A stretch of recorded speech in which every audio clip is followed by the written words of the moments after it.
Okay, now we're at the do's and the don'ts, okay? Number one, don't go too fast. If you have a low blood sugar situation or you're hypoglycemic, you're gonna crash and burn because your body has to adapt through a certain pace. So if you go too fast, you're gonna end up with some funky symptoms that you don't want. Dizzy, extra cold, headaches, things like that. Number two, don't omit fat. If you do this with low fat, like let's say you do high protein, low fat, and a lot of vegetables, you're not gonna have enough fat to sustain yourself, to feel satisfied to go from one meal to the next. This fat is really the key to make this successful, so it's very important.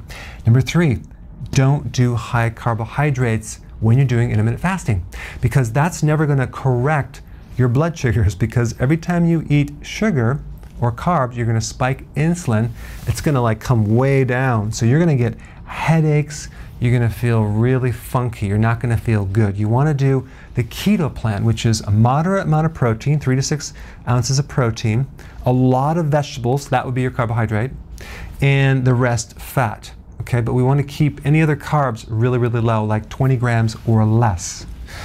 Realize the more someone has hypoglycemia, which is low blood sugars, the more gradual they need to do this. Now, some people that don't have a blood sugar issue can adapt within a few days, and they're like good to go, and they don't go through this whole transition period, which is keto adaptation.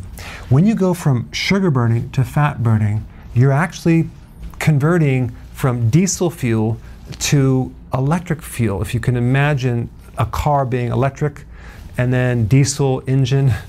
And in that process, it's a much cleaner fuel. And so it takes a little time for your body to make these new cellular machines, generate new enzymes. And it's just a transition. It could take anywhere from 3 to 4 or 5 days to 3 weeks to 4 weeks, maybe even longer for some people if you're a diabetic. But it is the best thing to do therapeutically for your health.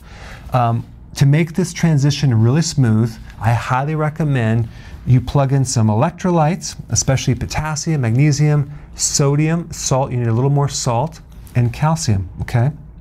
And the B vitamins, specifically B1, B3, and B5, but all the Bs are gonna be important.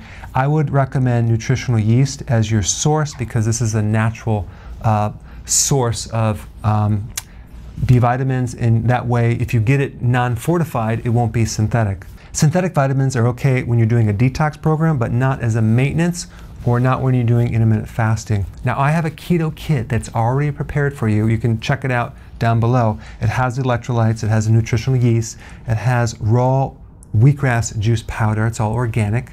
It also has my book and also the guidebook. If you really want to do this correctly, that would be the way to go. Okay, so in summary, to target your belly fat, to improve your memory, your mood, to get into autophagy, to actually start stimulating the anti-aging process, your next step is just to get started.